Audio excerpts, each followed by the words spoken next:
And welcome all of you. उड़ान IAS academy के e learning platform में आप सभी का मैं दिव्या स्वागत करती हूँ। इस वीडियो में मैं आप सभी लोगों से एक बहुत ही महत्वपूर्ण विषय पर चर्चा करने वाली हूँ, जो होगा हमारा सीजीपीएससी का मुख्य परीक्षा। जैसे कि आप सभी जानते हैं कि सीजीपीएससी की मुख्य परीक्षा में कुल 7 पेपर हमें देने पड़ते हैं। उन 7 में से जो पहला पेपर होता है वो भाषा से संबंधित होता है। उसी बारे में आपको भाषा के संबंधित पेपर में जो 3 भाग होते हैं, हिंदी, इंग्लिश और छत्तीसगढ़ी, उसका जो भाग 2 है इंग्लिश, उस विषय पर मैं आपको आज चर्चा करने वाली हूँ आपके साथ। इस विषय की तैयारी हमें कैसी करनी चाहिए, इसमें क्या क्या चीजें हमें पढ़नी होगी, क्या क्या नहीं पढ़नी होगी, साथ ही हमें अप्रोच कैसा रखना पड़ेगा और तमाम बातों पे हम अब डिस्कस करेंगे। इस बात को समझाने के लिए मैं प्रीवियस ईयर के एक पेपर का भी सहारा लूंगी, जिसको दिखाते हुए आपको मैं बताऊंगी कि हमें किस तरीके का अप्रोच रखना चाहिए आगामी मुख्य परीक्षाओं के लिए। तो चलिए शुरू करते हैं इस क्लास को।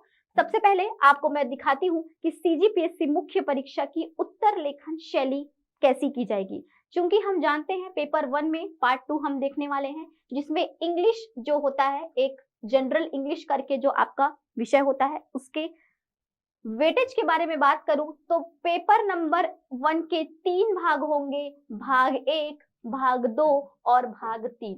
भाग 1 हिंदी होगा जो 100 अंकों का होता है, भाग 3 छत्तीसगढ़ी होगा जो 50 अंकों का होता है और भाग 2 होता है हमारा जनरल इंग्लिश, जो कि 50 अंकों का वेटेज रखता है। हम सभी जानते हैं कि सभी पेपर कितने मार्क्स के होते हैं, कुल टोटल 200 मार्क्स के होते हैं, जहां पे हम देख पा रहे हैं 100, 50 और 50 में ये 3 डिवाइडेड है, जिसमें एक आपका हिंदी भाषा होगा, एक इंग्लिश होगा और एक छत्तीसगढ़ी भाषा होगा। तो इसी इंग्लिश भाषा की तैयारी किस तरीके से की जाए, उसकी क्या अप्रोच रखा जाए, इससे संबंधित सभी बातें हम इस वीडियो में करेंगे। तो शुरू करते हैं हमारे ये लेक्चर।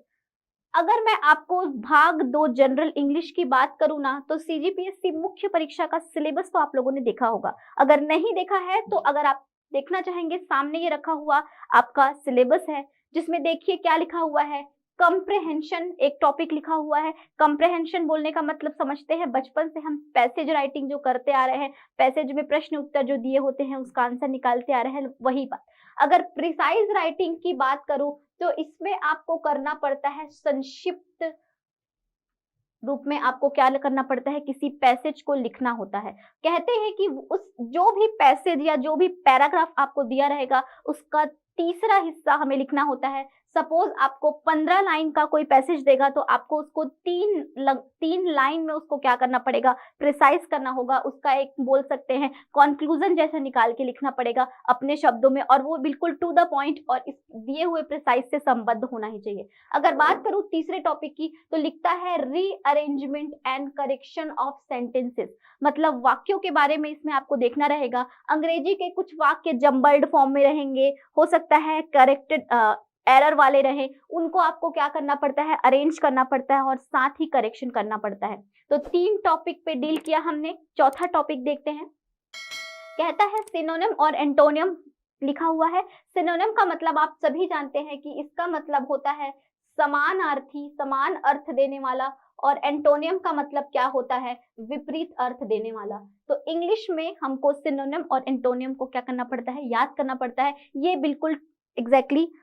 ये बिल्कुल क्वेश्चन हमेशा आता है एग्जाम में। बात करें अगले टॉपिक की, तो लिखता है fill in the blanks. Fill in the blanks लिख दिया है।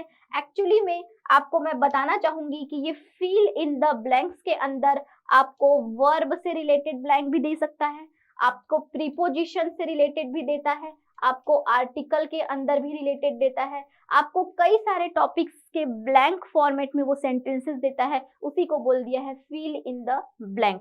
तो फिल इन द ब्लैंक इन तमाम टॉपिक से कोई भी हो सकते हैं, ये आपको बताना चाहेंगे। अगला टॉपिक लिखा हुआ है करेक्शन ऑफ स्पेलिंग। आप सभी जानते हैं कि व्यापम का भी एक पैटर्न हुआ करता है, जिसमें 4 स्पेलिंग वो क्या कर देता है, लिख देता है, बोलता है कौन सा सही है बताइए। तो वैसे ही यहाँ पर आपको एक गलत स्पेलिंग लिखी रहेगी और उसका सही स्पेलिंग आपको वहां पर खुद से क्या करना पड़ेगा, लिखना पड़ेगा। ध्यान देने वाली बात यह है कि सीजीपीएससी की जो मुख्य परीक्षा होती है, जिसमें जो मेरा अंग्रेजी वाला पार्ट है, उसमें आपको ऑप्शन नहीं दिया रहेगा, आपको हर चीज का उत्तर स्वयं ही देना पड़ेगा। चाहे वहां पे वर्ब का फॉर्म लगाना हो कोई सा भी, चाहे टेंस का क्वेश्चन हो, वॉइस का क्वेश्चन हो, प्रीपोजिशन भी खुद लगाना पड़ता है आपको। वहां पे ऑप्शन या फिर वहां पे आपको मल्टीपल चॉइस के कोई भी ऑप्शंस नहीं दिखेंगे, ठीक है। अगर बात करें वोकैबुलरी एंड यूजेस के, तो ये वोकैबुलरी वाला हिस्सा है, जिसका मतलब होता है शब्दावली। आपको अपनी शब्दावली को बढ़ाना होगा, तब जाके आप नए नए शब्दों के अर्थ समझ भी पाएंगे और उन्हें उपयोग भी कर पाएंगे। अगर बात करूं मैं इडियम एंड फ्रेजेस की, तो इसका मतलब होता है मुहावरे और कहावतें। तो आप देखेंगे आगे चल के थोड़ी देर में मैं दिखाने वाली हूँ कि उस पैटर्न में किस तरीके के आपको इडियम्स और फ्रेजेस दिएंगे, उसका तात्पर्य आपको वहां छोटा सा प्रिसाइज रूप में लिखना रहेगा। बात करूं अगले टॉपिक की, तो लिख दिया है सीधे टेंसेस। यहां से आपका ग्रामर पोर्शन शुरू हो जाएगा, जिसमें पहला लिखा है टेंसेस। टेंसेस का मतलब होता है काल। हम सभी जानते हैं कि 3 प्रेजेंट, पास्ट और कौन सा फ्यूचर टेंस हमारा होता है, जिन 3 टेंसेस की हम डिटेल में स्टडी करते हैं। अगला टॉपिक लिखता है प्रीपोजिशन। प्रीपोजिशन आप सभी जानते हैं, प्रीपोजिशन में in, on, at, but, by, on to, into, ये सब देखना पड़ता है, जिनका मैंने क्या बोला, बिल्कुल भी यहाँ पे आपको ऑप्शन नहीं देता है, आपको सीधे ब्लैंक देगा और आंसर खुद से फिल करना पड़ता है। तो डिटेल स्टडी किए बिना आप सही प्रीपोजिशन लगा पाए, इसकी क्या होती है, उम्मीद कम हो जाती है। अगला टॉपिक क्या लिखता है, active voice and passive voice. ये फुल्ली आपका वॉइस से रिलेटेड क्या रहेगा, आपका क्वेश्चन रहेगा, जिसमें या तो आपको एक्टिव से पैसिव बनाने देगा या पैसिव से एक्टिव बनाने को देगा, या तो कभी कभी दोनों ही दे देता है एग्जाम में, ठीक है। अगला देखते हैं, पार्ट्स ऑफ स्पीच लिख दिया है एकदम एक लाइन में 3 शब्दों का पार्ट्स ऑफ स्पीच करके, लेकिन इसके अंदर आपको 8 टॉपिक पढ़ने पड़ेंगे। और वो 8 टॉपिक कौन कौन से होते हैं, पहला होता है इसमें आपका नाउन, फिर होता है प्रोनाउन, फिर होता है वर्ब, फिर एडवर्ब, एडजेक्टिव, प्रीपोजिशन, कंजंक्शन और इंटरजंक्शन। तो ये 8 जो मैंने पार्ट्स ऑफ स्पीच आपको गिनाया है, इन सभी को इसके अंदर पढ़ना पड़ता है और उनके क्वेश्चंस आपको डायरेक्ट देखने को मिलेंगे। तो इस तरीके से हमने डील किया कि हमारा सिलेबस जो होता है, हमारा पाठ्यक्रम जो होता है अंग्रेजी का, वो कुछ ऐसा होता है। इन्हीं की तैयारी आपको करनी होगी और आप क्या कर पाएंगे, अपने मुख्य परीक्षा को बहुत अच्छे से क्या कर पाएंगे, लिख पाएंगे। तो देखते हैं आगे। तो अभी आप लोगों की सुविधा के लिए मैंने 2021 का मुख्य परीक्षा जो हुआ था, मतलब पेपर नंबर 1 का जो इंग्लिश पोर्शन है ना, मैं वो इंग्लिश पोर्शन आप लोगों के लिए क्या है यहाँ पर लेके आई हूँ। तो 2021 में हुए मुख्य परीक्षा मेन जो पेपर हुआ था, उसी का इंग्लिश पोर्शन यहाँ पे हम लेकर आए हैं। उसी के साथ मैं आपको बताते जाऊंगी कि कैसा अप्रोच आपको रखना है और कैसी आपको आंसर राइटिंग करनी है। तो देखेंगे अगर यहाँ पे, तो सिलेबस तो पूरा यही है जो मैंने यहाँ एक्सप्लेन किया है। सिर्फ और सिर्फ अब हम देखेंगे परीक्षा का प्रश्न पत्र कैसा दिखता है और उसको हमको किस अप्रोच में लिखना है, ताकि मैक्सिमम से मैक्सिमम अंक हम इस 50 में क्या कर सके, अचीव कर सके। तो देखते हैं क्वेश्चन नंबर 1। सीधे सीधे जो मेंस का पेपर था, मुख्य परीक्षा का जो प्रश्न पत्र था, उसी को मैंने यहाँ पे पीपीटी के फॉर्मेट में ला लिया है। आप मेरे साथ बनाते चलिएगा। डू एज डायरेक्टेड करके बोलता है, मतलब जैसा बोला गया है वैसा करिए। क्या बोला है देखते हैं, fill in the blanks with the suitable degree of comparison। सीधे सीधे लिख दिया है क्या, डिग्री ऑफ कंपैरिजन। और डिग्री ऑफ कंपैरिजन आपको यहाँ पुट करना है और अंक यहाँ पर ब्रैकेट में लिख देता है वो 2 अंक लिखा है। एक क्वेश्चन 1 नंबर का, एक क्वेश्चन 1 नंबर का। जैसे कि मैंने आप लोगों को बोला कि यहाँ पर ना आपको बिल्कुल भी ऑप्शन दिखाई नहीं देगा। तो देखिए यहाँ पे ऑप्शन नहीं है क्योंकि ये लिखित परीक्षा है आपकी, इसीलिए आपको इसमें स्वयं क्या करना रहेगा, लिखना रहेगा। चूंकि यहाँ बोल दिया है सीधे डिग्री ऑफ कंपैरिजन का बताइए, केवल एक शब्द में ब्लैंक में आप उत्तर डाल देंगे और आपका क्या हो जाएगा, आंसर रेडी हो जाएगा। This is the dash chocolate cake that I have eaten. ठीक है, तो यहाँ पर अगर आपको बोलूं मैं डिग्री ऑफ कंपैरिजन पुट करना है, तो सुविधा के लिए और एक वर्ड वो यहाँ पे एडजेक्टिव का दे के रखा है, जो क्या है, गुड।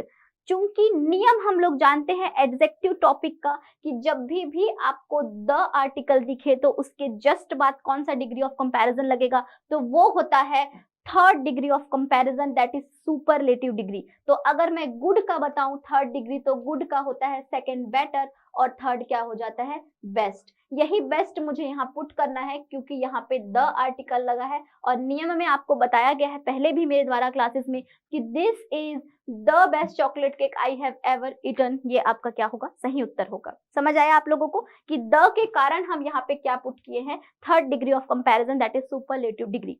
यहाँ पर देखते हैं अगला question, the weather in the beach is dash than in the mountain, और ब्रैकेट में जो एडजेक्टिव है वो है आपका कूल। तो कूल का डिग्री ऑफ कंपैरिजन अगर मैं आपको बताऊं तो एक कूल होता है, एक कूलर होता है और एक क्या होता है, कूलेस्ट होता है। अब यहाँ पर हमको डालना है तीनों में से कौन आएगा, ये आपका सवाल है। तो यहाँ पर मैं आपको बता दूं कि the weather in the beach is dash than बोल रहा है। अगर ये देन आपको यहाँ पर दिख रहा है, इसका मतलब होता है यहाँ पर क्या किया जा रहा है, कंपैरिजन किया जा रहा है। और अगर हम कहीं कंपैरिजन करते हैं ना तो वहां पे कंपैरेटिव डिग्री लगता है। जैसे कि सुनना, Ram is dash than Shyam. अगर मैं राम और श्याम में ये कंपैरिजन कर रही हूँ कि दोनों में से टॉल कौन है, लंबा कौन है, तो वहां पर टॉल नहीं आएगा, वहां पे टॉल का सेकेंड डिग्री कंपैरेटिव डिग्री आएगा जो होता है टॉलर। तो वहां पर Ram is taller than the Shyam, इस तरीके से आप बोलते हैं। इसीलिए यहाँ पर भी क्या आएगा, क्या आएगा खुद ही बताइए, यहाँ पर आएगा कूलर। यहाँ पे सही आंसर क्या होना चाहिए, cooler. The weather in the beach is cooler than in the mountain. मतलब होता है कि बीच का जो मौसम है वो आपके माउंटेन के मौसम से क्या होता है, ठंडा होता है, अच्छा होता है। तो इस तरीके से आपने जाना कैसे हमको डील करना है। केवल ब्लैंक में आप आंसर लिख देंगे, आपका काम हो जाता है। क्योंकि हमारे पास वैसे भी समय नहीं रहता है कि हम इतने बड़े सेंटेंस को फिर से उतारें, तो आप बिल्कुल शॉर्ट एंड स्वीट और बिल्कुल प्रिसाइज तरीके से लिखते चलेंगे, नंबर आपका नहीं कटेगा। अगला बताते हैं, change the following into passive voice. जैसे कि मैंने आपको बताया है वॉइस से रिलेटेड क्वेश्चन देखने को मिलेंगे, सिलेबस का हमारा टॉपिक है ये। तो पैसिव वॉइस में बदलना है, 2 अंकों का ये भी है, 1 नंबर और 1 नंबर। तो आप लोग सभी लोगों ने पढ़ा है वॉइस, मेरे साथ भी बहुत सारे लोगों ने क्लासरूम में पढ़ा है। आप लोग बता सकते हैं कि वॉइस बनाने के समय हमें सबसे पहली बात क्या ध्यान देनी पड़ती है, वो होता है हमें मेन वर्ब ढूंढना पड़ता है। अगर यहाँ पर मैं बात करूं तो मेन वर्ब मेरा है लिट, मेन वर्ब मेरा क्या है, लिट। अगर मैं बात करूं इसकी तो ये है आपका ऑब्जेक्ट और ये मैं बात करूं तो सब्जेक्ट है। अगर हमको सब्जेक्ट वर्ब और ऑब्जेक्ट मिल जाता है तो हम इसको अब क्या बना सकते हैं, इसका हम पैसिव वॉइस बना सकते हैं। तो बना लेते हैं, चलिए। अगर बात करें SVO, अगर बात करें SVO फॉर्मेट में, अगर आपको एक्टिव वॉइस दिया है, सबसे ब्रीफली अगर मैं बताऊं तो पैसिव वॉइस बनाते टाइम आपको केवल और केवल O को इस तरफ, S को इस तरफ, दोनों अपना पोजीशन कुछ ऐसा चेंज करेंगे और जो V होता है वो भी कुछ चेंजेस के साथ नीचे आ जाता है। वो चेंज डिपेंड करता है ऊपर लिख रहे किसके ऊपर, हेल्पिंग वर्ब के ऊपर। तो यहाँ पर आप देखेंगे कि क्या हो जाएगा हमारा आंसर, द फायर आप सीधे सीधे क्या ले आएंगे, आगे ले आएंगे, समवन को आप पीछे ले आएंगे, उसके साथ ही आप बाय लगाते हैं। आप लोगों को नियम बिल्कुल ध्यान होगा। अगला बताएं अगर तो लिट, लिटेड, और हैज का क्या हो जाएगा, द फायर हैज। लेकिन चूंकि ये आपका सिंपल क्या है आपका, चूंकि ये आपका प्रेजेंट परफेक्ट टेंस है, इसीलिए यहाँ पर मैं एक और चीज पुट करूंगी, बीन, और यहाँ पे हो जाएगा लिटेड बाय समवन। तो यहाँ पर ये हो गया आपका आंसर एक्टिव का पैसिव वॉइस। अगला क्वेश्चन कहता है they made him the captain. यहाँ पर भी देखिए मुख्य क्रिया मेड है, मुख्य क्रिया आपकी क्या है, मेड है, मुख्य क्रिया आपकी मेड है, ये आपका ऑब्जेक्ट है और ये क्या है आपका सब्जेक्ट है। तो यहाँ पर भी आपको वैसे ही करना है, SVO को OVS के फॉर्मेट में चेंज करना है। एडिशनल ऑब्जेक्ट का आपको ध्यान रखना है कहाँ पे लगाएंगे, और आपका आंसर रेडी है। अगर इसके आंसर की बात करूं तो ये हिम आगे आके क्या हो जाएगा, ही हो जाएगा। मेड के साथ आपको एक वॉज लगाना पड़ेगा, चूंकि ये आपका वर्ब का सेकेंड फॉर्म है, मतलब ये आपका सिंपल पास्ट टेंस में लिखा एक वाक्य है। और यदि हम सिंपल पास्ट टेंस का पैसिव बनाते हैं तो हमको बिल्कुल कुछ ऐसा ही करना पड़ता है, आपको हेल्पिंग वर्ब वॉज या वर एक लेके आना पड़ता है पैसिव बनाते टाइम। तो देखते हैं, ही के बाद क्या आ जाएगा, वॉज आ जाएगा, मेड तो अपना थर्ड फॉर्म मेड ही रहेगा, ही वॉज मेड। मेड के बाद लिख लीजिए additional object the captain, the captain, और उसके बाद सीधे लिख दीजिए बाय करके देम। ठीक है, तो ये आपका क्या है, सही आंसर है। मैं आप लोगों को एक एडिशनल इन्फॉर्मेशन दूंगी यहाँ पे। कई बार आप किताब पढ़ेंगे, उसमें कहता है कि ये जो बाय समवन है इसका क्या कर दिया जाए, लोप कर दिया जाए। तो ये आपको कभी कभी दिया जाता है कि इसका क्या कर दिया जाना चाहिए, इस बाय समवन का क्या कर दिया जाना चाहिए, लोप कर दिया जाना चाहिए या इसको हटा दिया जाना चाहिए। लेकिन मैं आप लोगों को यही सलाह दूंगी कि अगर आप इसको नहीं भी हटाएंगे तो भी आपको कोई भी प्रॉब्लम नहीं होने वाली है, इसको लिख देंगे तो पीएससी के पैटर्न के अकॉर्डिंग ज्यादा बेहतर होगा। बात करें अगर अगले वाले इसमें की, तो यहाँ भी जो बाय देम होता है, कहा जाता है इसका भी लोप कर देना चाहिए, बट ये भी जरूरी नहीं है, you can write it as well. तो यहाँ पर दोनों का पेसिव वॉइस हम लोगों ने बना लिया है। देखते हैं अगला क्वेश्चन क्या कहता है। Change the following into active voice. अब देखिए पैटर्न बदला है फिर से। अब आपको पेसिव वॉइस में पहले से सेंटेंस दिया है, अब आपको बनाना है उसको एक्टिव वॉइस में। देखिएगा, जैसे कि मैंने अभी बताया था कि पेसिव वॉइस में आपका जो सिंटेक्स होता है वो ऑब्जेक्ट, वर्ब और सब्जेक्ट रहता है। तो जब इसको एक्टिव वॉइस बनाओगे तो क्या हो जाएगा, एस, वी और ओ हो जाएगा, ये दोनों आपस में इंटरचेंज होते हैं। तो इसीलिए अब पैटर्न को ध्यान में रखते हुए आंसर निकालेंगे। I was kept awake by the noise of the traffic। यहाँ पर मेन वर्ब ढूंढना सबसे पहला काम होता है। मेन वर्ब आपको क्या दिख रहा है, तो मेन वर्ब आपको दिख रहा है kept। ठीक है, और अगर बात करूं मैं सब्जेक्ट की, तो ये है आपका सब्जेक्ट, जो कि एक्चुअली में अगर ये पेसिव वॉइस का सेंटेंस है तो ये क्या रहेगा, आपका ऑब्जेक्ट रहेगा। और यहाँ पर लास्ट में जो बाय के साथ लिखा है वो आपका क्या रहेगा, सब्जेक्ट रहेगा। तो बदल देते हैं, क्या हो जाएगा answer, the noise of the traffic. इसके बाद क्या होने वाला है, केप्ट मी अवेक। देखिए यहाँ पर इस सेंटेंस को मैंने इस तरीके से क्यों बनाया, क्योंकि देखिएगा अगर आपको मैं बोलूं ये ऑब्जेक्ट है, यहाँ पर ये एक वॉज वर्ब क्या है आपका, हेल्पिंग वर्ब है, ये आपका क्या है, वर्ब का थर्ड फॉर्म जो कि पेसिव वॉइस की पहचान होती है, और ये आपका सब्जेक्ट है। अगर इसी बात को मैं आपको बताऊं लिखकर, तो पेसिव वॉइस में ये सिंटेक्स कुछ ऐसा लिखा हुआ है, ऑब्जेक्ट प्लस वॉज या वर प्लस वर्ब का third form plus by plus subject, बिल्कुल वैसा ही लिखा हुआ है, आप देख सकते हैं।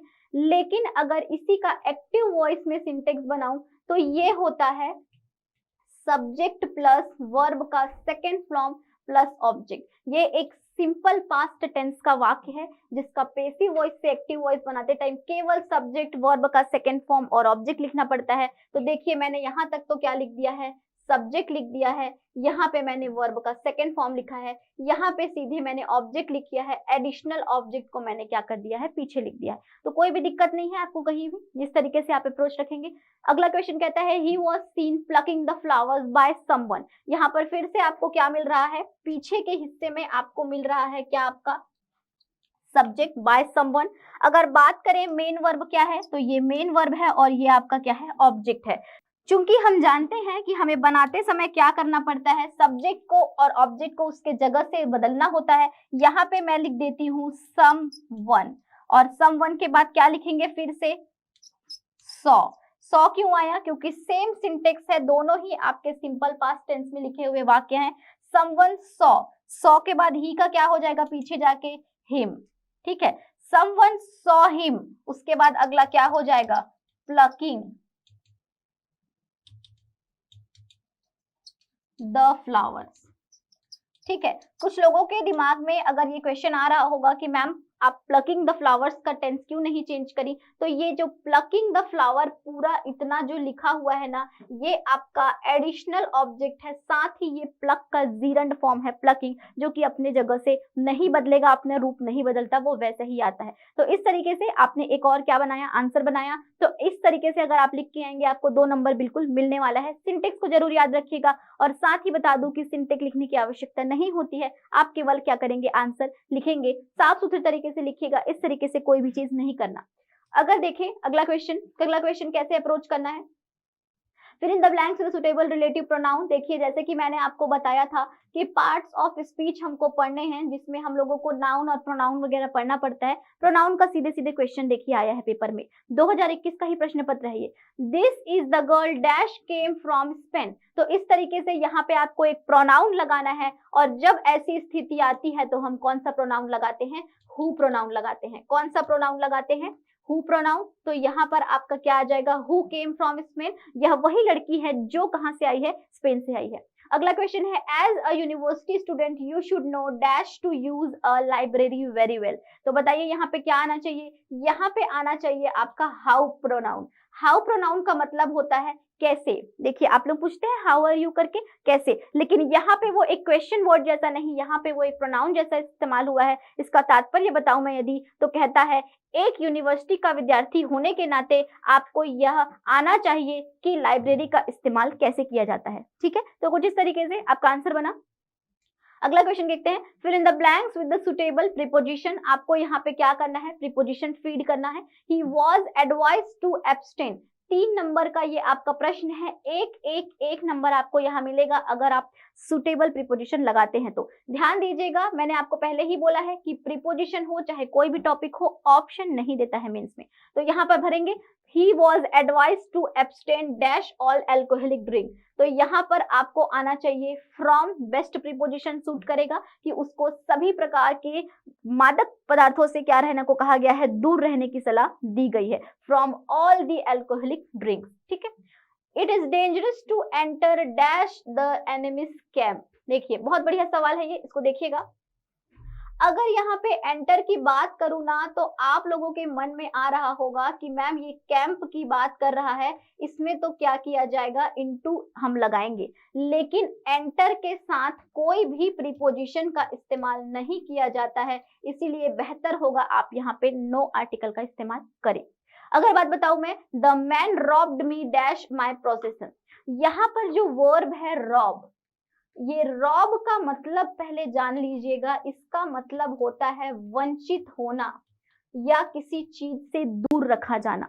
तो यहाँ पर रॉब जो वर्ब है ना, वो एक तरीके का रॉब ऑफ कंपाउंड वर्ब के जैसा इस्तेमाल होता है। रॉब ऑफ आपका एक क्या होता है, फुल आपका एक वर्ड होता है। यहाँ पर उसी चीज को ध्यान में रखते हुए the man robbed me of my possession अगर मैं लिखूं तो ये बिल्कुल सही आंसर आपका क्रिएट करेगा कि आदमी को उसके सभी चीजों से क्या किया गया है, वंचित रखा गया, कुछ ऐसा इसका तात्पर्य निकलता है। तो ये रॉब ऑफ जो वर्ब है आपको ध्यान देना पड़ेगा, तब जाके ऐसे क्वेश्चन बनेंगे। तो समझ आया ये आप लोगों को, प्रीपोजिशन को ऐसा आप अप्रोच लगाएंगे। बात करें अगले क्वेश्चन की, कहता है fill in the blank with suitable conjunction. फिर से 3 नंबर है, एक नंबर है। कंजंक्शन जो हम बताएं अगर, तो कंजंक्शन मतलब होता है संयोजक, जैसे कि एंड, और, नॉट, बट, एज, दो, ये सब अभी आप लोग पढ़ते हैं। संयोजक या कंजंक्शन जो है वो 2 शब्दों या 2 वाक्यों को जोड़ने के काम आता है। पार्ट्स ऑफ स्पीच के 7वें टॉपिक में मैं इस पे चर्चा करती हूँ, आप लोगों में से बहुत सारे लोगों को पता होगा। तो यहाँ पर देखते हैं इसमें आंसर क्या आएगा, dash he is honest nobody trust him. यहाँ पर बोला जा रहा है कि वह ईमानदार है पर उस पर कोई भी भरोसा नहीं कर सकता है। थोड़ी सी विरोधाभास वाली सेंस आ रही है। यहाँ पर आप लोग एज और सिंस दोनों का ही इस्तेमाल क्या कर सकते हो, दोनों ही लगभग समान मीनिंग देगा। बात करें neither my brother dash my sister own a car. हम सभी को बचपन से मालूम है नाइदर के साथ या नीदर के साथ हम क्या लगाते हैं, नॉर लगाते हैं। तो nor is the perfect answer, ये 1 नंबर आपको दिला देगा। I need to work hard dash I can pass the exam. Conditional है, थोड़ा शर्त वाला है। शर्त वाला एक यहाँ पर सेंटेंस लिख रहा है कि यदि मैं मेहनत करूंगा तो मुझे क्या हो जाएगा, एग्जाम में पास हो जाऊंगा। तो यहाँ पे I need to work hard so that, क्या बोलना चाहती हूँ, so that I can pass the exam. तो अब क्या कर सकता हूँ, मैं एग्जाम को पास कर सकता हूँ। इस तरीके से आपको एक कंजंक्शन पुट करना है। तो यहाँ पर आप लोगों ने देखा किस तरीके से हम कंजंक्शंस लगा रहे हैं। अगला क्वेश्चन कहता है हमारा, क्वेश्चन नंबर 3 शुरू हो गया है यहाँ से। क्वेश्चन नंबर 3 का पहला पार्ट कहता है, 3 नंबर का ये प्रश्न है और देखिए यहाँ पे ये क्या लिखने को बोल रहा है, सिनोनिम्स। सिनोनिम्स का मतलब क्या, समानार्थी। तो देखते हैं समानार्थी, इसीलिए आपको बोला जाता है बार बार कि आप लोगों को अगर मुख्य परीक्षा को पास करना है तो आपको अपनी वोकैबुलरी या शब्दावली अंग्रेजी की बहुत स्ट्रॉन्ग करनी पड़ेगी। 3 नंबर का ये क्वेश्चन समानार्थी से आया है, वैसे ही विपरीतार्थी से भी आएगा, देखना 3। तो यहाँ पर सोचो 6 नंबर का वेटेज तो यही रख ले रहा है। तो आप लोग सोचिए एक एक नंबर भी कितना इंपॉर्टेंट होता है पोस्ट पाने के लिए, इसीलिए आप लोग अपनी शब्दावली बढ़ाइएगा। तो इसमें अगर सिनोनिम की बात करूं तो फर्स्ट लिखता है एस्ट्रेंज। एस्ट्रेंज्ड का मतलब एक तरीके से अलग होने या जुदा होने जैसे संबंधित ये शब्द है आपका। अगर मैं बात करूं तो एलिनेटेड या फिर सेपरेटेड, तो ये जो दो आपके शब्द हैं ये इसके बहुत अच्छे समान अर्थ देने वाले शब्द हैं, जो कि बताते हैं अलग होने, जुदा या दूर होने से संबंधित अर्थ देंगे। बात करें अगले की इंजीनियस, इसका मतलब होता है इंटेलिजेंट के जैसा ये साउंड करेगा, और साथ ही आप क्लेवर के लिए भी ये शब्द क्या कर सकते हैं, लगा सकते हैं। बात करते हैं डाइवलज की, तो डाइवलज का मतलब क्या होता है? डाइवलज का मतलब होता है किसी भी बात या किसी भी चीज को बताना, रहस्य उजागर करना जैसा। तो अगर रहस्य उजागर किया जा रहा है तो इसके समान अर्थ में एक और क्या बोलते हैं हम लोग? डिस्क्लोज करना, या और भी क्या करते हो, रिवील करना बोलते हैं आप लोग। तो यही क्या हो सकते हैं, इनके समान अर्थ हो सकते हैं। तो इस तरीके से आपको कम से कम 2 समान अर्थ वहां पर लिखना चाहिए। अगला क्वेश्चन देखते हैं। अगला क्वेश्चन कहता है एंटोनियम। हम सभी जानते हैं एंटोनियम का मतलब क्या होता है, जो हमको विपरीत अर्थ प्रदान करे। मतलब दिए हुए जो 3 शब्द हैं उनका ऑपोजिट वर्ड आपको लिखना है। पहला वर्ड कहता है इनविटेबल। इनविटेबल का मतलब होता है एक तरीके से अगर मैं समझाऊं तो जिससे बचा न जा सके, ऐसी कोई चीज या बात जिससे आप क्या कर सके, न बच सके। तो अगर इसका उल्टा शब्द मैं बताऊं तो यहाँ पर हम अवॉइडेबल अगर लिखे, तो अवॉइड का मतलब तो आप जानते ही हैं, अवॉइड करना, दूर हटना या ना या बच निकलना। तो वो अवॉइडेबल इसका क्या होगा, एक बहुत बढ़िया एंटोनियम होगा। अगर बात करूं वॉलेंट्री की, तो वॉलेंट्री का मतलब आप लोगों को बताया जाए अगर, तो अवैतनिक जैसे समझते हैं, ऐसी कोई बात या काम जिसको करने के लिए आपको वेतन या पैसे न मिले। तो इसका अगर ऑपोजिट वर्ड देखें तो वो होगा आपका पेड, या फिर क्या बोल सकते हो, और आप इसके अलावा कंपलसरी भी बोल सकते हो, कंपलसरी भी बोल सकते हैं। तो इस तरीके से आप इसका एंटोनियम बना सकते हैं। एक्सोनरेट की अगर बात करूं तो इसका मतलब होता है आधिकारिक रूप से, आधिकारिक रूप से किसी व्यक्ति को दोष या फिर आरोपों से मुक्त करना, आरोपों से क्या करना, मुक्त करना। तो अगर मैं बात करूं इसके ऑपोजिट वर्ड की, तो वो हो जाएगा आपका कन्विक्ट करना या फिर चार्ज लगाना। अगर किसी पे चार्ज लग रहा है मतलब उस पे आरोप लग रहा है, कन्विक्ट लग रहा है, आरोप लग रहा है, या फिर एक्सोनरेट कर रहे हैं मतलब उसको आधिकारिक रूप से क्या किया जा रहा है, मुक्त किया जा रहा है। तो सोच लीजिए आप लोग सिनोनिम और एंटोनियम आपके लिए कितना इंपॉर्टेंट है, आपको दिख रहा है। अगला क्वेश्चन देखते हैं, give one word substitution. First question कहता है A person who comes to one country from another to settle, emigrant कहा जाता है इसको। अगर मैं बताऊं कहा जा रहा है ऐसा व्यक्ति जो एक कंट्री से दूसरे कंट्री आ जाए, क्या होने के लिए, वही रहने बसने के लिए, तो उसको एमिग्रेंट कहा जाएगा। Capable of catching fire easily, जल्दी से आग पकड़ने वाला, तो हम सभी जानते हैं कंबस्टिबल कहा जाता है उसको।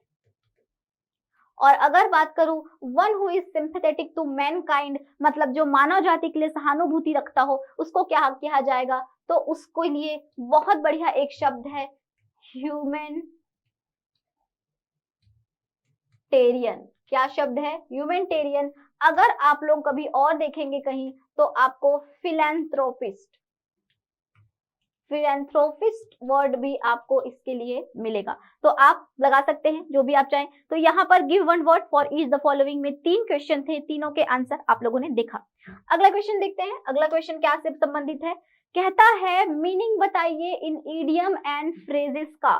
3 इडियम और फ्रेजेस दिया है, कहावत और मुहावरे वाला जो टॉपिक है उससे ये क्वेश्चन है। बिल्कुल बैलेंस्ड पेपर है, हम देख पा रहे हैं जितना सिलेबस पढ़ा है सबसे संबंधित प्रश्न देखने को मिला है। लायंस शेयर, लायंस शेयर का मतलब होता है very large, very large portion या फिर एरिया, या फिर पार्ट, आप जो भी बोले, एक बहुत बड़ा हिस्सा से संबंधित लायंस शेयर बोला जाता है। बाय लीप्स एंड ब्राउन्स का मतलब होता है वेरी शार्पली, बहुत ही शार्प, या फिर वेरी स्पीडली भी आप क्या बोल सकते हैं, इसको बोल सकते हैं। अगर बेड ऑफ रोजेस की बात करूं तो बेड ऑफ रोजेस का मतलब होता है एक कंफर्टेबिलिटी। तो जो कंफर्टेबल होता है आपका, आरामदायक बोल सकते हैं, उससे संबंधित एक आपका फ्रेज दिखता है बेड ऑफ रोजेस, फूलों से लदा हुआ एक बिस्तर, जो कि एक कहीं ना कहीं कंफर्टेबल वर्ड को क्या कर रहा है, डिनोट कर रहा है। तो इस तरीके से आपने इडियम एंड फ्रेजेस के क्वेश्चन देखे, आपको इनका मीनिंग मालूम रहेगा, तभी आप अंक अर्जित कर पाएंगे। सीधे सीधे बोला है वो मीनिंग लिखिए, तो आप मीनिंग लिख के कंप्लीट कर देंगे, इससे ज्यादा आपको नहीं करना रहेगा। क्वेश्चन कहता है right the following sentence after making necessary correction. आपको याद आ रहा है हमारे सिलेबस का एक टॉपिक लिखा था, सीधे सीधे से क्या लिखा था कि correction of sentence, rearrangement of sentence. तो इसीलिए यहाँ पे सीधे सीधे क्या लिख दिया है, करेक्ट करिए सेंटेंसेस को। देख लेते हैं। The poor villagers have waited in bitter cold for more than for 4 hours now. ठीक है, तो यहाँ पर देखिए, आपको मैं बता दूं कि यदि सेंटेंस से रिलेटेड क्वेश्चन आए तो उसमें टेंस का एरर हो सकता है, वर्ब का एरर हो सकता है, प्रीपोजिशन, कंजंक्शन, आर्टिकल, बहुत सारे एरर्स होते हैं। फिलहाल इस क्वेश्चन में जो देखने को मिल रहा है वो है कि यहाँ पर अगर टाइम कॉन्स्टेंट देता है, अगर टाइम कॉन्स्टेंट कभी भी किसी वाक्य में देता है तो पहले सबसे ज्यादा आपको ये चीज चेक करना है कि वो परफेक्ट कंटिन्यूअस टेंस में हो, फिर चाहे वो प्रेजेंट के हो, पास्ट के हो, फ्यूचर के हो। चूंकि यहाँ पर वो हैव वेटेड दिख दिया है, मतलब ये बताना चाहता है कि कहीं ना कहीं वो लोग इंतजार कर रहे हैं, मतलब कि वो आपका कौन सा टेंस लग रहा है, प्रेजेंट टेंस में लग रहा है। अगर मैं आपको बात करूं इसकी, तो यहाँ पर सच सुटेबल फिट बैठना चाहिए, the poor villagers have been, और क्या होना चाहिए, वेटिंग होना चाहिए। कारण क्या है यहाँ पे हैव बीन वेटिंग लगने का, विलेजर्स आपका प्लूरल वर्ब है, उसके साथ प्लूरल हेल्पिंग वर्ब लगाए हैं। बीन तो एक परफेक्ट कंटिन्यूअस की पहचान होती जो टाइम कांस्टेंट को बताएगी। और अगर वर्किंग वेटिंग की बात करूं तो वेटिंग जो आपका वर्ड है वो कंटिन्यूएशन वर्ड है, किसका, वेट का, तो जो कि सिंटेक्स का हिस्सा होता है। प्रेजेंट परफेक्ट कंटिन्यूअस टेंस का ये वाक्य है जिसका सिंटेक्स होता है सब्जेक्ट प्लस हैज या हैव, प्लस क्या होता है, बीन होता है, प्लस क्या होता है, वर्ब का आईएनजी फॉर्म होता है, प्लस क्या होता है, ऑब्जेक्ट, और प्लस क्या होता है, timing. Present perfect continuous tense का सिंटेक्स होता है, खुद चेक कर लीजिए, बिल्कुल हूबहू लिखा हुआ है। बात करें अगर अगले की, if it will rain the match will be aborted. ठीक है, स्थगित कर दी जाएगी अगर बारिश होगी, इस तरीके से एक वाक्य है। अगर ऐसे शब्दों, ऐसे वाले सेंटेंसेस की बात बताऊं ना, ये बहुत इंपॉर्टेंट पैटर्न है, ध्यान से सुनिएगा। एक सेंटेंस आपका क्या कह रहा है, इफ इट विल रेन, अगर बारिश होगी, ऐसा कुछ। एक सेंटेंस भी कह रहा है कि मैच स्थगित हो जाएगी, टाइप सा। दोनों ही चीजें अगर फ्यूचर में बोली जा रही है तब एक नियम यहाँ पर काम आता है कि यदि एक सेंटेंस आपका किस फॉर्म में है, फ्यूचर में फॉर्म में है, तो दूसरे सेंटेंस को भी आप फ्यूचर फॉर्म में नहीं, आप उसको लिखते हैं प्रेजेंट इंडेफिनिट के फॉर्म में। और इंडेफिनिट के फॉर्म में लिखने के बावजूद वो आपको बताता है कि वो भविष्य में होने वाली किसी बात की आशंका को जाहिर कर रहा है। तो इसीलिए यहाँ पर इस पोर्शन में एरर मुझे दिख रहा है, जिसको मैं कंप्लीट करूंगी इफ इट रेन्स करके। नियम ये आपको बहुत बारी क्लास में बताया गया है, और उसके बाद हम जो बचा वाला लाइन है हूबहू करके लिख देंगे, मैच विल बी अबंडन करके, और आंसर आपका सही हो जाएगा। अगला क्वेश्चन देखते हैं। He has studied French since 4 year. फिर से वही बात आ गई है, यहाँ पर आपको सिंस 4 दिख रहा है, यहाँ पे आपको ईयर दिख रहा है, तब यहाँ पे आपको कौन सा टेंस लगाना पड़ता है, प्रेजेंट, सॉरी, तब यहाँ पे आपको क्या लगाना पड़ता है, परफेक्ट कंटिन्यूअस लगाना पड़ता है। अगर इस सेंटेंस की बात करूं तो हैज स्टडीड के जगह यहाँ पे क्या होना चाहिए, ही हैज बीन, और स्टडी का फॉर्म होना चाहिए, आईएनजी फॉर्म होना चाहिए, दैट इज स्टडिंग, और फ्रेंच सिंस 4 ईयर आपका यहाँ पे क्या होना चाहिए, आंसर होना चाहिए। तो बिल्कुल आप ही को ही करके एज इट इज पुट करेंगे, उसके बाद has been studying French since 4 years करके आप आंसर करेंगे, और ये आपका सही हो जाएगा। तो ये सिंटेक्स बिल्कुल याद रखिएगा, टाइम कांस्टेंट दिखता है तो परफेक्ट कंटिन्यूअस टेंस के संबंधित वर्ड होता है। तो यहाँ पर देखेंगे अगला क्वेश्चन। अगला क्वेश्चन कहता है कि आपको सेंटेंस को रीअरेंज करना है और फ्रेम करना है एक मीनिंगफुल सेंटेंस में। तो यदि मैं इसमें एक आध आपको बताऊं तो होता है आई। देखिए, हमको पता है कोई भी सेंटेंस एस, वी और ओ से क्या होता है, मिल के बना होता है। इस पार्ट की अगर बात करूं तो ये आपका सब्जेक्ट आई सबसे फर्स्ट दिख रहा है, आई लुक। आई लुक के बाद आप क्या लगा सकते हैं, forward, I look forward, from hearing to hearing, from you soon. ठीक है, तो इस तरीके से आपने एसवीओ फाइंड किया। चूंकि हम जानते हैं कि यहाँ टू लगा है और टू के बाद हमने हियरिंग इसलिए लगाया है क्योंकि आपने लुक फॉरवर्ड मेन वर्ब आगे जरूर लगा लिया है सब्जेक्ट के बाद ऑब्जेक्ट, सब्जेक्ट के बाद वर्ब करके, लेकिन ये हियरिंग टू के बाद इसलिए लगता है क्योंकि ये उसका कौन सा फॉर्म होता है, इन्फिनिटी फॉर्म होता है। तो यहाँ पे आपने लगाया I look forward to hearing from you soon. तो इस तरीके से आप इसको क्या कर सकते हैं, अरेंजमेंट करके एक दूसरे की तरफ इसको शफल करके एक मीनिंगफुल सेंटेंस में क्या कर सकते हैं, चेंज कर सकते हैं। यही आता है आपका 3 नंबर का ये सवाल है, मतलब कि 1, 2 और 3 मार्क्स आपको ये क्या करेगा, दिलाएगा। अगला पैटर्न देखें अगर, तो करेक्ट द स्पेलिंग्स बोलता है। करेक्ट द स्पेलिंग्स बोल रहा है, ये वैक्यूम वर्ड लिखा होगा। अगर यहाँ पर फर्स्ट वर्ड देखूं वैक्यूम, तो इसकी सही स्पेलिंग हो जाती है VACWM, तो ये इसका क्या होता है, सही आंसर होता है। अगर मैं बात करूं ऑकरेंस की, तो ऑकरेंस का भी सही स्पेलिंग क्या होता है, डबल सी होता है वहां पे। और यदि मैं बात करूं ओकेजन की, तो ओकेजन में भी यहाँ पे क्या होता है, डबल स्पेलिंग सी होता है। तो इस तरीके से आपने जाना कि कैसे आपको स्पेलिंग्स वाले हिस्से को क्या करना है, डील करना है। अगला पैटर्न क्या है हमारा, fill in the blanks with correct form of verb. Verb बोल दे रहा है चाहे टेंस बोल दे रहा है, एक ही चीज है, क्योंकि हम सभी जानते हैं कि tense is nothing but the forms of verb. तो यहाँ पे देखते हैं fill in the blanks with correct form of verb. Verb मतलब क्रिया जो आपको ऐसे ब्रैकेट में दे दी जाएगी, उसका सही फॉर्म वहां पे लगाना है। बहुत इंपॉर्टेंट ये पैटर्न है। It was warm so I dash off my coat.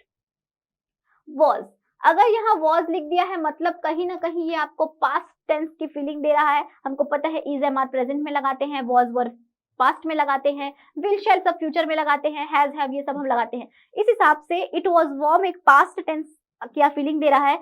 और यदि आपको मैं नियम बताऊं तो पास्ट टेंस में यदि कोई सेंटेंस शुरू हो रहा है तो वो पास्ट टेंस में ही क्या होता है, आगे बढ़ता है और समाप्त होता है। या फिर अगर कोई भी सेंटेंस का एक हिस्सा पार्ट है, पास्ट टेंस है, तो दूसरा भी निश्चित रूप से क्या रहता है, पास्ट रहता है। तो देख लेते हैं, इट वॉज वार्म लिखा है, सो आई के बाद आपको ये टेक का मेन एक एप्रोप्रिएट फॉर्म लगाना है। अगर ये पास्ट टेंस है तो ये भी पास्ट टेंस होगा, और टेक का सेकंड फॉर्म क्या होता है, टुक होता है, और थर्ड फॉर्म क्या होता है, टेकन होता है। तो यहाँ पे क्या लिख सकते हो, आई टुक ऑफ माई कोट। बहुत गर्मी थी इसलिए मैंने क्या किया, अपने कोट को उतार दिया, कुछ ऐसा। Jyoti dash for me when I arrived, तो यहाँ पे फिर से आपको क्या दिख रहा है, पास्ट दिख रहा है, वर्ब का सेकंड फॉर्म दिख रहा है, जैसे कि यहाँ पे दिख रहा था, जैसे कि वहां पे दिख रहा था। इसीलिए हम लोग देखते हैं ज्योति के साथ इस वेट का कौन सा फॉर्म पुट करेंगे, तो ज्योति के साथ वेट का सेकंड फॉर्म पुट करेंगे, Jyoti waited for me when I arrived. मतलब जब मैं आया ज्योति क्या कर रही थी, जब मैं आया ज्योति मेरा क्या कर रही थी, इंतजार कर रही थी। तो यहाँ पे आप लग सकते हैं ज्योति वॉज वेटिंग फॉर मी, ज्योति मेरा इंतजार कर रही थी। अगर बात करूं अगले क्वेश्चन की, Sonia dash for a place to live. यहाँ पर देखिए ये टू लिव जो है ना, ये आपका एक इंफिनिटिव वर्ब है। क्या है आपका, infinitive verb. To cook, to make, to go, to come, ये सब आपका इंफिनिटिव फॉर्म ऑफ वर्ब होता है। इंफिनिटिव फॉर्म ऑफ वर्ब में यहाँ पर आशंका जाहिर की जा रही है, रहने के लिए जगह खोजा जा रहा है, भविष्य के टेंस के साथ ये इंफिनिटिव फॉर्म लगता है। फिलहाल यहाँ पे हम टू लिव देख के जान रहे हैं कि ये भविष्य में होने वाली किसी चीज के लिए क्या की जा रही है, कोई प्रयास की जा रही है। यहाँ पर लुक क्रिया मुख्य है, लुक का मतलब है देखा जा रहा है। अगर इस सेंटेंस का मैं सही आंसर बताऊं तो सोनिया के बाद आपको लगाना पड़ेगा लुक का कौन सा फॉर्म, आईएनजी फॉर्म। और चूंकि सोनिया के बाद आपने आईएनजी लगाया है, आपको यहाँ निश्चित रूप से एक हेल्पिंग वर्ब लगाना पड़ेगा जो कि 100% प्रेजेंट टेंस में होता है। तो यहाँ पर मैंने क्या लिखा है, Sonia is looking for a place to live, मतलब सोनिया रहने के लिए, आने वाले समय में रहने के लिए क्या कर रही है, एक जगह खोज रही है। तो यहाँ पे आपने देखा सही आंसर क्या होता है। तो देखते हैं हमारा अगला क्वेश्चन। अगला क्वेश्चन आया है अब पैसेज के अंदर। टोटल 6 नंबर का ये क्वेश्चन रहेगा, मतलब 50 में से 6 नंबर आपको इस पैसेज का सही उत्तर दोगे तो मिलेगा। देखते हैं कुछ इस तरीके से, इतना बड़ा सा यहाँ पर पैसेज दिया रहेगा आपको। इस पैसेज से संबंधित कुछ प्रश्न उत्तर रहेंगे, 1, 2, 3 और भी हैं इसमें आगे 4, 5, 6। तो इस तरीके से आपको 6 से 7 प्रश्न उत्तर मिलेंगे जिनका उत्तर आपको यहाँ पे देना है। 6 नंबर का ये पैसेज है, 6 क्वेश्चन का आंसर देंगे बढ़िया एक एक लाइन में, तो आपको क्या मिलेगा, इसमें नंबर मिलेगा। बात करूं अगर इसका आंसर कैसे देना है, तो बिल्कुल इसका आंसर इसी पैसेज के अंदर ही ढूंढ के देना है। और ट्रस्ट में ये बहुत क्या होता है, इंटरेस्टिंग और आसान होता है। कैसे आसान होगा, देखिए एक आध अप्रोच करके बताते हैं। Who is the greatest enemy of Mankind. ठीक है, अभी तक पैसेज को हमने पढ़ा भी नहीं, लेकिन जो हमारा क्वेश्चन है उसको ध्यान से पढ़िएगा। कहता है, क्योंकि देखिए एग्जाम हॉल में इतना टाइम तो रहता नहीं है, ठीक है, तो अगर लास्ट में अगर आप बहुत ज्यादा फंस रहे हैं, आंसर ही नहीं मिल रहा है, समय नहीं बचा है, तब आप इस अप्रोच को जरूर लगाइएगा। अदरवाइज आप आराम से इत्मीनान से पढ़ के आंसर देंगे तो और अच्छी बात है। Who is the greatest enemy of Mankind, यहाँ पर अगर देखें तो देखिएगा पहले ही लाइन में क्या दिख रहा है, ग्रेटेस्ट एनिमी ऑफ मैनकाइंड। और greatest enemy of mankind as people have discovered is not science but war। तो आपको सीधे सीधे आंसर क्या मिल गया है, सीधे आंसर क्या मिल गया है, कैसे लिखना है देखिएगा, the greatest enemy of Mankind is करके सीधे सीधे क्या लिख दोगे पता है, वॉर। पढ़े थे ना अभी पैसेज में हम लोग, खुद ही देखिए कि वो साइंस नहीं जबकि क्या है एनिमी उसका, वॉर। तो देखिए इस तरीके से आपको बिल्कुल आंसर पैसेज से मिल जाएगा और उसी को आपको थोड़ा बहुत इधर उधर करके लिखना रहेगा।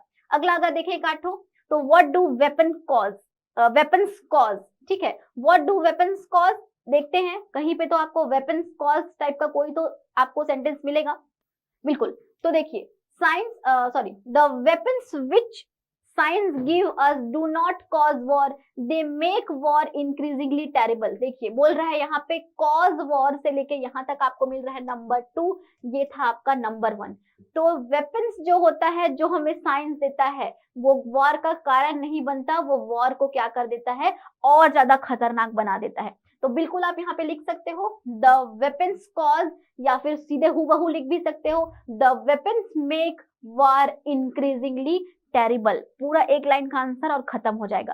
ठीक है, तो इस अप्रोच के साथ हमने 2 आंसर निकाल लिया है। ठीक है, अगला अगर देखें, कहता है चौथा question, what does the bombing of Hiroshima imply. तो फिर से ढूंढिए, कहीं तो आपको हिरोशिमा दिखेगा, बिल्कुल मिल गया। बॉम्बिंग ऑफ हिरोशिमा क्या कर रहा है, suddenly woke us up to fact that we have a very little time। बिल्कुल देखिए यहां से यहां तक चाहे तो पूरी लाइन भी आप लिख सकते हो, और ये आपका क्या मिल गया, आंसर नंबर 4। आंसर नंबर 4 आपको यहीं से मिल गया है, बिल्कुल।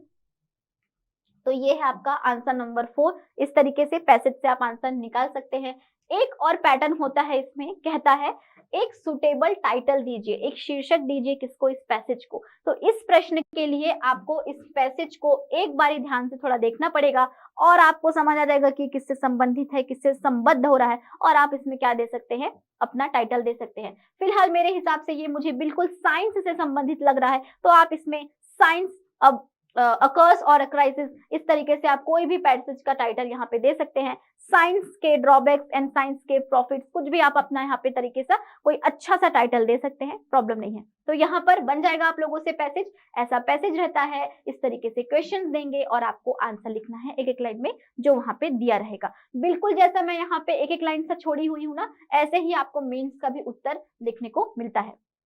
बहुत बढ़िया एक टॉपिक आ गया है अब, और वो कहता है राइट द प्रिसाइज। प्रिसाइज मतलब संक्षिप्त में लिखिए। किसको लिखना है, इस पूरे स्लाइड में दिए हुए इस पैसेज को लिखना है संक्षिप्त में। 6 नंबर का ये भी आपका होता है। टोटल अगर इसमें आपको शब्दों की बात करूं तो गिनना तो आसान नहीं होता। क्या करिएगा, एक लाइन में जितने भी शब्द हैं 2-4 लाइन यहाँ से गिन लीजिएगा, बीच से 1-2 लीजिएगा। अगर 15 भी एक लाइन में है, कुल टोटल अगर आपको 150 भी शब्द सपोज इस पूरे पैसेज में मिल रहे हैं, डिवाइड बाय 3 करना है, कितना आ जाएगा, लगभग आपको कितना आ जाएगा, 50 आ जाएगा। मतलब कि 50 शब्दों के इर्द गिर्द आपको इसका क्या करना रहेगा, प्रिसाइज लिखना रहेगा। मतलब इसी पैसेज को छोटा करना है, और अगर ये 150 शब्द का है, एवरेज निकाल के बनाइएगा, अगर ये 150 शब्द का है तो आपका प्रिसाइज कितने शब्द का होना चाहिए, 50 शब्द का ही होना चाहिए। तो देख लेते हैं, ऐसा आपको ब्लैंक दिया रहेगा, उस ब्लैंक में आप अपना प्रिसाइज राइटिंग करेंगे।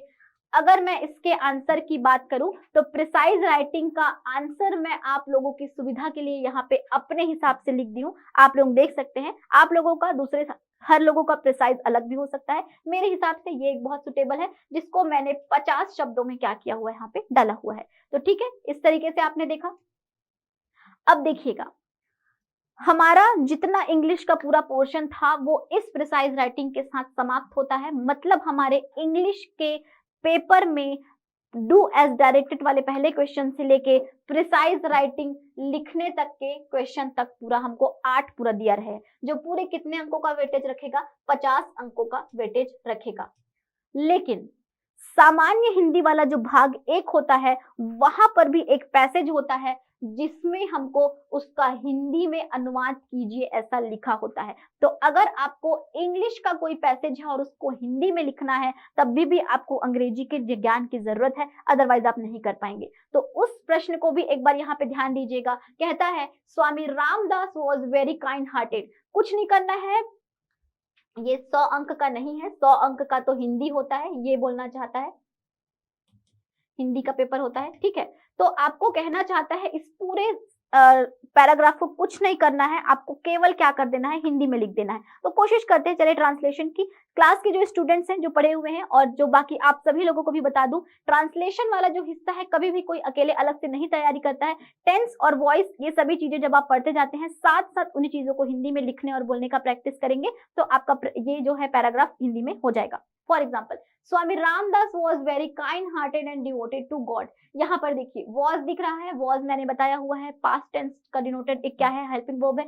बोल सकते हो कि स्वामी रामदास एक बहुत दयालु और ईश्वर के प्रति क्या है, श्रद्धा रखने वाले व्यक्ति थे, बोल सकते हैं हम लोग। पहला लाइन वही समाप्त होता है।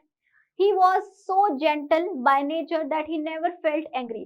वह बहुत ही क्या थे, विनम्र थे अपने स्वभाव से और कभी भी फेल्ट एंग्री, गुस्सा नहीं करते थे। क्यों बोला मैंने नहीं करते थे? He never felt angry. Felt भी आपका वर्ब सेकंड फॉर्म है, मतलब कि ये क्या है, आपका पास्ट टेंस है, इसलिए थे, है, होगा, इन सबको थोड़ा सा ध्यान रखेंगे तो आपका पैराग्राफ सही तरीके से अनुवादित होगा। अगला, but he was extremely poor, पर वो क्या थे, बहुत गरीब थे, अत्यंत गरीब थे।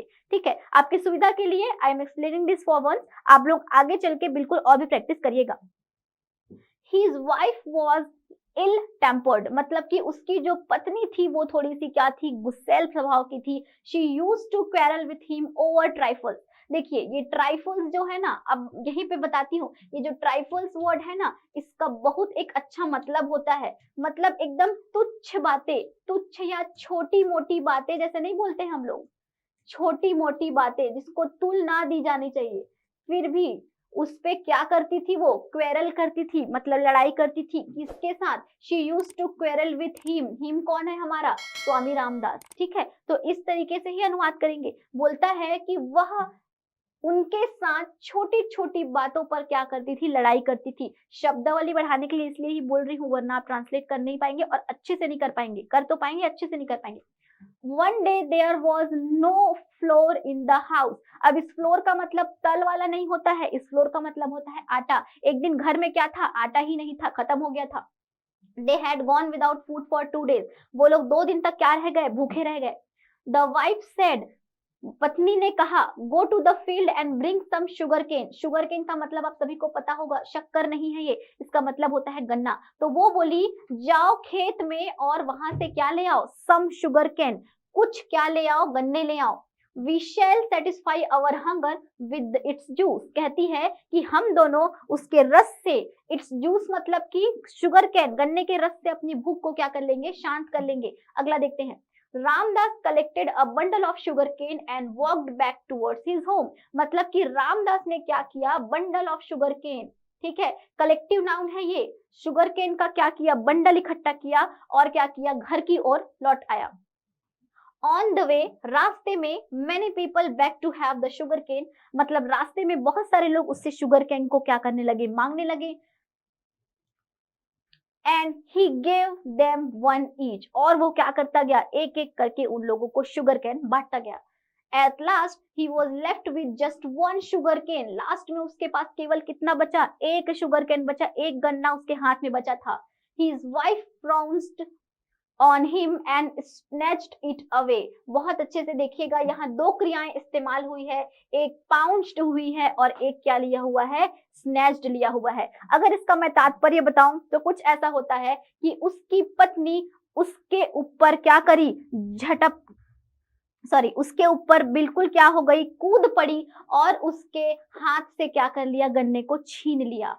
She struck it so hard on his back। struck का मतलब होता है मारना या पड़ना। उसने क्या किया, his back मतलब किसका बैक, स्वामी रामदास के पीठ पर उसने जोर से उस गन्ने को क्या मारा, एक बचे हुए गन्ने को दे मारा। that it broke into two parts। और वह गन्ना क्या हो गया, दो टुकड़ों में बट गया, टूट गया। रामदास ने कहा, स्माइलिंगली मतलब रामदास सेड स्माइलिंगली, ट्रांसलेट कैसा करिएगा, रामदास ने मुस्कुराकर कहा। व्हाट अ नाइस लेडी, कितनी अच्छी औरत हो तुम, कितनी अच्छी औरत हो तुम। You have snapped the sugar cane without any trouble, तुमने इस शुगर कैन को बिना किसी मेहनत के कितने अच्छे से इन इक्वल टू पार्ट्स मतलब दो भागों में क्या कर दिया, तोड़ दिया। मतलब सोचिए स्वामी रामदास कितने भले मानुष थे कि वो इतने गलत आचरण और कितने गलत व्यवहार को भी कितना पॉजिटिव और कितना स्माइलिंगली उन्होंने क्या किया, लिया। और बहुत बढ़िया एक आपको आदर्श ध्येय भी पैसेज देता है। तो इस तरीके से हमने देखा कि अनुवाद कैसे करना है। चूंकि ये इंग्लिश का ही हिस्सा था, मैंने इसको लिया है। आता है ये कौन से पेपर के अंतर्गत, हिंदी के अंतर्गत, मतलब भाग 1 के अंतर्गत। ठीक है, तो इस तरीके से हमने जाना कि हमारे इंग्लिश के मेंस पेपर के पार्ट 2 में ये तमाम चीजें हमको देखनी है। इस तमाम सिलेबस से रिलेटेड क्वेश्चन आए थे, आप लोग खुद एक बार देख लीजिएगा, कोई भी हिस्सा छूटा नहीं था, बैलेंस्ड पेपर बहुत बढ़िया आया था। तो आप लोगों को जरूर करके इस एक्सप्लेनेशन और इस सिलेबस एक्सप्लेनेशन से जरूर सहायता मिली होगी। आप सभी लोग इस अप्रोच से क्वेश्चन को जरूर करके बनाइएगा और सफल होइएगा। तब तक के लिए बहुत बहुत धन्यवाद। देखते रहिए हमारे और अलग वीडियोस को और बने रहिए उड़ान के साथ। Thank you so much.